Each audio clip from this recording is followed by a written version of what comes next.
নমস্কার বন্ধুরা, কেমন আছেন আপনারা সবাই? আশা করছি বন্ধুরা আপনারা সবাই সুস্থ আছেন, ভালো আছেন। কিছু ছোট ছোট টিপস আপনাদের সঙ্গে শেয়ার করব। আশা করছি টিপসগুলি যদি অ্যাপ্লাই করেন আপনাদের প্রত্যেক দিনের কাজটা সহজ হবে। চলুন আজকের উপকারী টিপস দেখে নিই। প্রথম যে টিপসটি শেয়ার করছি, অনেক সময় দেখা যায় শশা কাটার পর শশা খেতে তেতো লাগে, আর তেতো শশা কারোই কিন্তু পছন্দ হয় না। তখন আমরা এটাকে কী করি? আমরা ফেলে দিই। তাই কাঁচা যে শশা, তার মধ্যে আপনারা একটু কাঁচা দুধ দিয়ে দিন। কাঁচা দুধ দিয়ে আপনারা 2-3 মিনিট রেখে দিন, তারপর নর্মাল জল দিয়ে শশাটাকে ধুয়ে নিন। দেখবেন শশার মধ্যে যে তিতভাব সেটা পুরোপুরি চলে গেছে। টিপ আমরা মহিলারা কম বেশি প্রত্যেকেই পরে থাকি। অনেক সময় কি হয়, আমরা যে টিপটা পরি না, টিপে প্রত্যেক দিন পরার ফলে টিপে যে আঠা থাকে সেটা কি হয়, এতটাই টাইট আঠা থাকে, দেখুন সহজে তোলা যাচ্ছে না। সেটা আমাদের কপালে একেবারে একটা স্পট মানে দাগ তৈরি করে, যেখানে আমরা রেগুলার টিপটা পরি। তাই এই টিপের আঠার কারণে অনেক সময় দেখা যায় আমাদের মানে জায়গাটায় চুলকানি হয়, র্যাশ উঠে যায়। তাই আপনারা এই টিপসটি অ্যাপ্লাই করবেন। যখন আমরা ভাত রান্না করি, দেখবেন ভাত রান্না করার সময় ভাতের হাঁড়ির ঢাকনাটাও কিন্তু খুব গরম হয়। তাই ভাতের হাঁড়ির ঢাকনার ওপর আপনারা টিপের পাতাটাকে এইভাবে কিছু সময়ের জন্য রেখে নিন। 1-2 মিনিটের মতো রেখে দিন। এতে কি হবে, টিপের যে আঠাটা সেটা অনেকটাই নরম হতে শুরু করবে, এমনকি একটু মানে হালকা হবে। তারপর আপনারা যদি টিপটা ব্যবহার করেন, আর দেখবেন কখনোই টিপটা ব্যবহার করার ফলে কপালে আপনাদের দাগ হবে না। ভালো লাগলে ট্রাই করে অবশ্যই দেখবেন। এখানে আমি একটি বোতল নিয়ে নিয়েছি। এই ধরনের জলের বোতল, কোল্ড ড্রিঙ্কসের বোতল আমাদের প্রত্যেকের বাড়িতেই থাকে। অবশ্যই চেষ্টা করবেন বোতলটা একটু প্লেন নেওয়ার জন্য। বোতলে জল ভরে নিয়েছি। অনেক সময় হাতের কাছে আমাদের ব্যালন চাকি থাকে না। ব্যালন চাকি ছাড়াও খুব সহজে রুটি তৈরি করে নিতে পারি। আপনারা চাইলে কিচেন স্ল্যাব ব্যবহার করতে পারেন, কিংবা একটি থালাও আপনারা ব্যবহার করতে পারেন। আমি এখানে থালা নিয়ে নিয়েছি। থালাতে সামান্য পরিমাণ শুকনো আটা রুটি তৈরি করা লেচির সঙ্গে এইভাবে লাগিয়ে নিলাম। যে জলের বোতলটায় আমি জল ভরে নিয়েছিলাম সেটার সাহায্যেই দেখুন কত সুন্দরভাবে বেলে নিচ্ছি। আমি বলছি না প্রত্যেককে এই টিপসটি অ্যাপ্লাই করার জন্য। এমার্জেন্সি সময়ে আপনারা কিন্তু অবশ্যই এই ছোটো ছোটো টিপসগুলি অ্যাপ্লাই করে আপনাদের প্রত্যেক দিনের কাজটা সহজ করে নিতে পারেন। দেখুন পারফেক্ট রুটি আমরা ব্যালন চাকি ছাড়াই কত সুন্দরভাবে বেলে নিলাম। ভালো লাগলে টিপসটি এমার্জেন্সি সময় আপনারা ট্রাই করে মিষ্টি আলু কোনো রকম জলের প্রয়োজন পড়বে না, খুব সুন্দর সেদ্ধ করে নিতে পারবেন। এখানে আমি বেশ কিছুটা মিষ্টি আলু নিয়ে নিয়েছি। সবার প্রথমে কি করব, এই মিষ্টি আলুগুলোকে না জল দিয়ে 2-3 বার খুব ভালো করে ধুয়ে নিতে হবে। কারণ দেখা যায় মিষ্টি আলুতে যাতে লাল দেখানোর জন্য কালার মেশানো হয়, অনেক দিন টাটকা রাখার জন্য এতে নানা রকম কেমিক্যাল মেশানো হয়। তাই খুব ভালো করে 2-3 বার জল দিয়ে আপনারা মিষ্টি আলুগুলোকে ধুয়ে নিন। তারপর একটি পাত্রের মধ্যে এখানে আমি তুলে নিচ্ছি।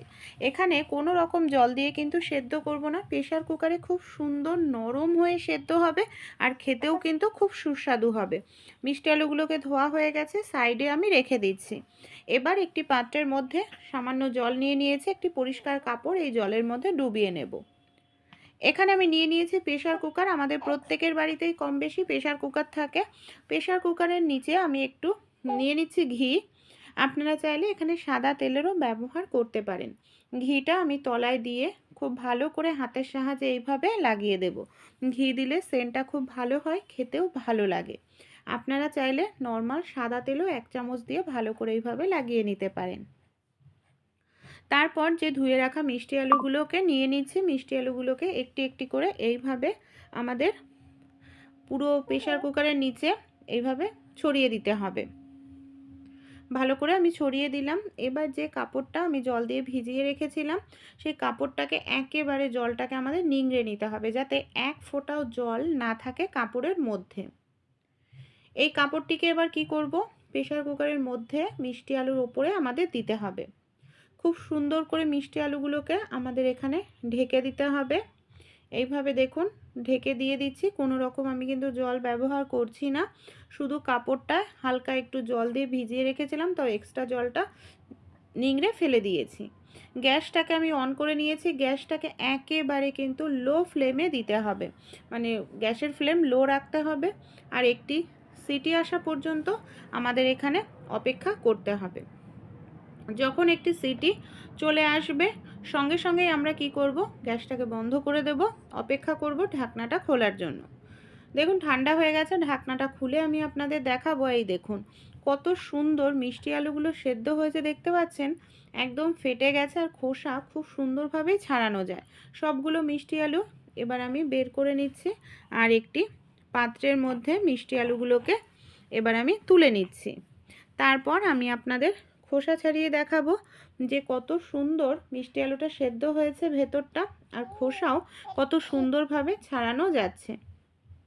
এই দেখুন, ভালো লাগলে আপনারাও কিন্তু এইভাবে মিষ্টি আলু সেদ্ধ করে বাচ্চাদের স্কুলে টিফিনে দিতে পারেন, নিজেরাও খেতে পারেন, খেতেও সুস্বাদু লাগে। আর মিষ্টি আলুতে প্রচুর পরিমাণে পুষ্টিকর উপাদান আছে, যেটা আমাদের শরীরের জন্য ভীষণ ভালো। ভেতরটা দেখুন কত সুন্দর সেদ্ধ হয়েছে। একবার হলেও আপনারা এইভাবে কিন্তু মিষ্টি আলু সেদ্ধ করে খেয়ে দেখবেন, আশা করছি আপনাদের ভালো লাগবে। রান্না করার আগে কড়াইতে আপনারা কখনো নুনের ব্যবহার করেছেন? কেন আমরা কড়াইতে নুন দেবো চলুন দেখে নিই। রান্না আমরা কম বেশি প্রত্যেকেই করি। অনেক সময় ভেতরটা তো ভালো করে পরিষ্কার করি, বাইরেটাও দেখা যায় পুড়ে যায়। পরিষ্কার করতে আমাদের অনেকটা সময় লাগে, ঘষা মাজা করতে লাগে।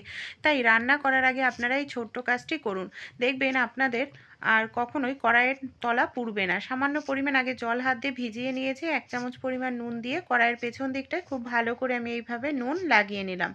এরপর এই কড়াইটায় আমি রান্না করেও দেখাবো। প্রথমেই দেখিয়েছিলাম কিরকম একটু দাগ ছিল, কিন্তু সেই দাগগুলো থাকবে, তাছাড়া কড়াই আমাদের এমনি পুড়বে না, একেবারে পরিষ্কার থাকবে। দেখুন আমি গ্যাসের ওপর বসিয়ে দিলাম। চলুন তাহলে এই কড়াইয়ে আমি রান্না করে আপনাদের দেখাচ্ছি যে যেরকম পরিষ্কার ছিল সেরকমই পরিষ্কার রয়েছে। অনেক সময় আমরা লুচি বা কোনো কিছু ভাজাভাজি করি, দেখা যায় তেল চুইয়ে চুইয়ে পড়ে আর প্রচুর পরিমাণে আমাদের কড়াইটা পুড়ে যায়। তাই এইভাবে আপনারা আগে নুন মাখিয়ে নেবেন, তাহলে দেখবেন কড়াই পুড়বে না। রান্না হয়ে গেছে, এই দেখুন তেল কিন্তু চুইয়ে পড়েছে, তাও কিন্তু কড়াইয়ে কোনো রকম দাগ হয়নি। নর্মাল জল দিয়ে আমি কড়াইটা একটু ধুয়ে নিচ্ছি। কত সুন্দর দেখুন কড়াইটা আমার এখানে পরিষ্কার রয়েছে। ভালো লাগলে টিপসটি অবশ্যই আপনারাও কিন্তু ট্রাই করে দেখবেন, আপনাদের কড়াইও এরকম পরিষ্কার থাকবে। শীতকালে আমরা কম বেশি প্রত্যেকেই ফ্লাক্সটা একটু বেশি ব্যবহার করা হয়, কারণ দেখা যায় ফ্লাক্সের মধ্যে প্রত্যেক দিন চা, দুধ, জল রাখার কারণে নোংরা জমে যায়, আর যেটা আমরা নর্মালভাবে পরিষ্কার করলে পরিষ্কার হয় না, একটা বাজে দুর্গন্ধও থাকে। এখানে আমি নিয়ে নিয়েছি ফয়েল পেপার, কিছুটা পরিমাণ গরম জল নিয়ে ফয়েল পেপারটাকে আমি দিয়ে দিয়েছি গোল গোল করে। তারপর একটু ভিনিগার দিয়ে দিয়েছি, ভিনিগার বাজে গন্ধটা দূর করবে, আর ফয়েল পেপার যে এর ভেতরে নোংরা আছে সেটাকে দূর করবে। কিছু সময় একটু ঝাঁকিয়ে নিন, তারপর নর্মাল জল দিয়ে ধুয়ে নিলেই দেখবেন বাজে দুর্গন্ধও চলে যাবে, পরিষ্কারও হয়ে যাবে। বা নর্মাল একটি যে কসবাইট আছে সেটা দিয়েও আপনারা এইভাবে নিচের দিকটা একটুখানি ঘষে নিতে পারেন। হালকা করে একটুখানি আলতো করে ঘষবেন, দেখবেন ভেতরে যত রকম নোংরা আছে সব নোংরা খুব সুন্দরভাবে আপনাদের উঠে যাবে। এই দেখুন জল দিয়ে ধোয়ার পর আমি আপনাদের ফাইনাল রেজাল্ট দেখাচ্ছি। এখন কতটা সুন্দর পরিষ্কার হয়ে গেছে আমার ফ্লাক্সটা। আমাদের বাড়িতে যে এই ধরনের পুরনো ছেঁড়া নষ্ট হয়ে যাওয়া বিছনার চাদর থাকে, পড়েই থাকে দেখা যায় কোনো কোনায়, এটাকে আমরা ব্যবহার করি না। এই ধরনের পুরনো একটি বিছানার চাদর আমি নিয়ে নিয়েছি। তাই এই ধরনের পুরনো বিছানার চাদর কী কাজে ব্যবহার করতে পারি আমি এইভাবে রোল করে নিলাম। তারপর গোল করে এটাকে আমাদের এইভাবে পাকিয়ে নিতে হবে, ঠিক দেখুন এইভাবে। আমাদের বাড়িতে যে পুরনো ব্লাউজের পিস থাকে, ব্যবহার করি না সেই ধরনের ব্লাউজের পিস একটি নিয়ে নিয়েছি। বিছানার চাদরটাকে ঠিক মাঝখানটায় রেখে মাঝখানের থেকে এইভাবে নিচের কাপড়টাকে আমাদের তুলে নিতে হবে। তারপর সাইডের সব কাপড়টাকে এইভাবে গোল করে আমাদের এই কাপড়টার সঙ্গে একসঙ্গে ধরতে হবে। দেখুন আমি কীরকম করছি, ঠিক এরকমভাবেই করে এবার নিচের যে কাপড়টা আমরা ধরেছিলাম সেই কাপড়ের ভেতরে সব কাপড় আমাদের এইভাবেই ভেতরের দিকটা এইভাবে ঢুকিয়ে নিতে হবে। দেখুন কোনো রকম সেলাই, কোনো রকম কাটিং কিচ্ছু করতে লাগবে না। সামনেটা ধরে আমাদের এটাকে এইভাবে একটু ঘুরিয়ে নিতে হবে। ঘুরিয়ে নিলে ফুলের মতো হয়ে যাবে। তারপর একটি গার্ডার দিয়ে আমরা এটাকে এইভাবে বেঁধে নেব। এইভাবে আমরা খুব সুন্দরভাবে কুশান তৈরি করে নিতে পারি, আমাদের সোফাতে রাখতে পারি কিংবা বিছানায় রাখতে পারি, দেখতে ভালো লাগবে। দেখুন কোনো রকম কাটিং সেলাই ছাড়াই কত সুন্দর একটি কুশান আমাদের তৈরি হয়ে গেল, আর দেখতেও কতটা ভালো লাগছে। আইডিয়াটি ভালো লাগলে দেখুন পেছন দিক দিয়েও খুলবে না। আপনারাও আইডিয়াটি ভালো লাগলে বাড়িতে এইভাবে তৈরি করে নিতে পারেন। তাহলে যে ধনেপাতাটা পাওয়া যায় দামটা অনেকটা কম, তাই আমরা অনেকেই ফ্রিজের মধ্যে পলিথিনে রেখে দিই, বেশি দিন কিন্তু ভালো থাকে না, 1 মাস 1.5 মাস। কিন্তু এইভাবে রাখলে সারা বছর আপনারা ধনেপাতা টেস্ট পেতে পারবেন, যে কোনো রেসিপিতে ব্যবহার করতে পারবেন। এখানে বেশ কিছুটা ধনেপাতা নিয়ে নিয়েছি। ধনেপাতাগুলোকে কি করব, জল দিয়ে সবার প্রথমে খুব ভালো করে 2-3 বার আমাদের ধুয়ে নিতে হবে, কারণ ধনেপাতার মধ্যে অনেক মাটি নোংরা থাকে, তাই অবশ্যই ভালো করে আগে ধুয়ে নিতে হবে। ধোয়ার পর এর যে জলটা সেটাকে ভালোভাবে মুছতে হবে। এখানে আমি একটি কাপড় নিয়ে নিয়েছি, কাপড়ের ওপর ধনেপাতাগুলোকে এইভাবে আমি ছড়িয়ে দেব, যাতে জলটা আছে সেই জলটা খুব ভালোভাবে শুকিয়ে যায়। এই দেখুন, কাপড় দিয়ে আমি মুছিয়ে নেওয়ার পর 10 মিনিট আমি এইভাবে এটাকে ছড়িয়ে রাখবো।